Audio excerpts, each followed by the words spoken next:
Alam mo ba na ang iyong tahanan ay maaaring maging isang tunay na kuta ng banal na proteksyon? Oo, tama yan. Kung minsan ay naghahanap tayo ng katiwasayan sa mga bagay at lugar, ngunit ang tunay na proteksyon ay nagsisimula kapag naunawaan natin ang kapangyarihan na maaaring taglayin ng mga awit sa ating mga tahanan. Ang makapangyarihang mga panalangin, na sinabi ng may pananampalataya, ay may kapangyarihang iwasan ang anumang banta, anumang kasamaan, at itatag ang kapayapaang hinahanap natin. Nangangako ang Diyos na magiging kanlungan at lakas natin, ngunit para ma-access ang pangakong ito, kailangan nating konektado sa Kanya, ipahayag ang Kanyang mga salita sa ating buhay at tahanan.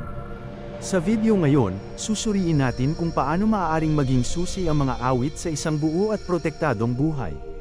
Handa ka na bang tuklasin kung paano gagawing lugar ng tunay na proteksyon at pagpapala ang iyong tahanan?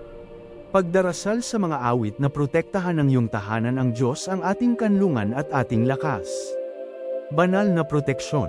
Ang buhay ay puno ng kawalan ng katiyakan, at ang isip ng tao ay madalas na nahuhuli sa mga alalahanin na nagnanakaw ng kapayapaan. Gayunpaman, ang mga naghahanap ng banal na proteksyon ay nakakahanap ng kanlungan sa mga sagradong salita na umalingaw-ngaw sa loob ng maraming siglo. Ang mga awit ay higit pa sa mga tekstong patula. Sila ay espiritual na mga kalasag, na nagpapatibay sa puso laban sa takot at pagkabalisa.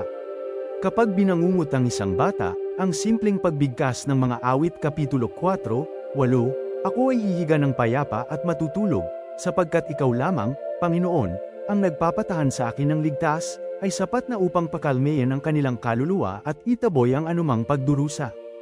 Ang katiyakan ng awit 71 ay isang makapangyarihang paalala na ang tunay na kanlungan ay hindi matatagpuan sa mga pader ng laryo, ngunit sa hindi matitinag na pagtitiwala sa makapangyarihan. Ang pagkatakot sa hindi alam, sa mga krisis, at maging sa mga espiritual na labanan ay mababaw kung ihahambing sa pangako na 1,000 ay maaaring mahulog sa iyong tabi, at 10,000 sa iyong kanang kamay, ngunit hindi ito lalapit sa iyo. Yaong mga natututong ipahayag ang mga salitang ito sa kanilang buhay at tahanan ay nagtatayo ng isang hindi nakikitang kuta, kung saan ang presensya ng Diyos ay nadarama sa bawat detalye. Sa mga pamilyang nakauunawa sa kapangyarihan ng banal na kasulatan, ipinakikita ng mga domestic blessings ang kanilang mga sarili sa simple ngunit nagbabagong mga galaw. Panalangin bago kumain, papuri na inaawit sa tahanan, pumalat ang mga talata sa buong bahay, lahat ito ay lumilikha ng kapaligiran kung saan nananaig ang kapayapaan. Ito ay hindi isang bagay ng pamahiin, ngunit ng paglinang ng isang espasyo kung saan naroroon ang Diyos. At kapag siya ay naninirahan, ang takot ay umatras, na nagbibigay ng puwang para sa isang bagay na mas malalim, ang patnubay at patuloy na pangangalaga ng ating pastol. Ang katiyakan ng awit Kapitulo 91.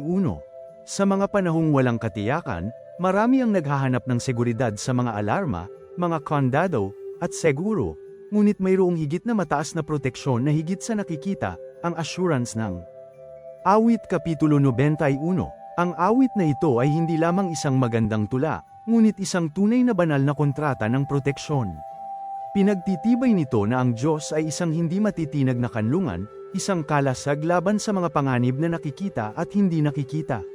Kapag ang isang tao ay nananalangin ng may pananampalataya, na nagpapahayag na siya ay naninirahan, sa lihim na lugar ng kataas-taasan, ginagawa niya ang espiritual na kalasag na ito na nagpapalaya sa kanya mula sa mga bitag, sakit, at pag-atake mula sa kaaway.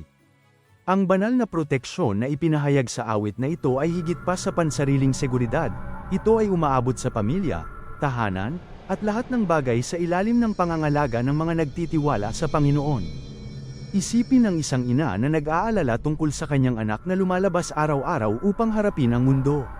Sa pagpapahayag, walang kasamaang sasapit sa iyo, ni anumang salot na lalapit sa iyong tolda, tinatakpan niya ang tahanan na iyon ng isang manta ng makalangit na proteksyon. Hindi ito nangangahulugan ng kawalan ng mga hamon, ngunit ang katiyakan na ang kasamaan ay hindi magkakaroon ng huling salita. Inutusan ng Diyos ang kanyang mga anghel na bantayan ang kanyang mga anak sa lahat ng kanilang mga paraan, pinipigilan silang mahulog at iligtas sila mula sa mga nakatagong pag-atake. Marami ang nakaranas ng mga pagpapalaya na hindi nila maipaliwanag ng makatwiran na iwasan ang mga aksidente sa huling minuto, mga mapanganib na sitwasyon na nalutas ng walang paliwanag. Ito ay buhay na patunay na ang salita ng Diyos ay hindi nabigo. Ang mga nagtitiwala at nagpapahayag ng katotohanan ito sa kanilang buhay ay nagpapagana ng isang kalasag na nagpapalakas sa kaluluwa at naghahanda ng daan para sa mga domestic blessings na susunod na darating. Mga pagpapala sa tahanan. Ang tahanan ay higit pa sa pisikal na espasyo, ito ay isang kanlungan, isang kapaligiran kung saan ang mga alaala ay ginawa, ang pag-ibig ay ibinabahagi at, higit sa lahat, ang presensya ng Diyos ay nararanasan. Ang domestic blessings ay hindi lamang malabong hangarin, kundi mga katotohanang makikita kapag nagpasya ang isang pamilya na itatag ang kanilang tahanan sa bato ng pananampalataya. Kapag ang mga magulang ay nagdarasal kasama ang kanilang mga anak, kapag ang pangalan ng Panginoon ay dinadakila sa loob ng tahanan, nalilikha ang isang kapaligiran kung saan ang banal na proteksyon ay makikita at ang kapayapaan ang nagiging pundasyon ng bawat araw.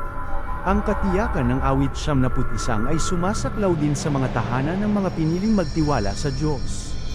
Ang pagpapahayag ng pangakong ito sa loob ng tahanan ay nangangahulugan ng pag-iwas sa mga espiritual na kaguluhan, hindi pagkakasundo, at negatibong impluensya. Maraming pag-aasawa ang nabubuwal, hindi dahil sa kawalan ng pag-ibig, kundi dahil hinahayaan nilang mapalitan ang pagkabalisa, galit, at panghihina ng loob. Ngunit ang isang tahanan kung saan ang panalangin ay ibinabahagi, kung saan ang salita ng Diyos ay binibigkas ng malakas, ay nagiging isang teritoryo na tinatakan ng banal na kapayapaan, kung saan ang kadiliman ay hindi pinahihintulutang manatili. Bilang karagdagan sa espiritual na kapayapaan, ang mga pagpapala sa tahanan ay nagpapakita rin ng paglalaan at kasaganaan.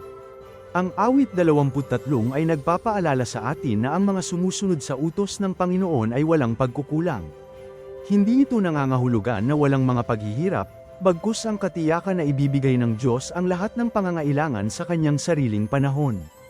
Ilang tao ang nakasaksi ng hindi inaasahang pagbubukas ng mga pinto, ang mga utang na nabayaran ng hindi inaasahan, at mga pagkakataong lumitaw nang magpasya silang ibigay ang kanilang mga alalahanin sa Kanya.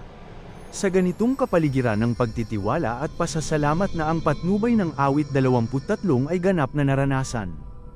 Patnubay mula sa awit Kapitulo 23. Sa gitna ng kaguluhan ng mundo, kung saan napakaraming tinig ang nakikipagkumpetensya para sa atensyon at napakaraming direksyon ang tila hindi tiyak, may isang tinig na hindi nagkukulang, ang boses ng mabuting pastol. Ang awit 23 ay hindi lamang isang magandang teksto, ngunit isang banal na compass para sa mga nagnanais na sundin ang tamang landas. Ipinakikita ng Diyos ang kanyang sarili bilang isa na gumagabay, nagkakaloob,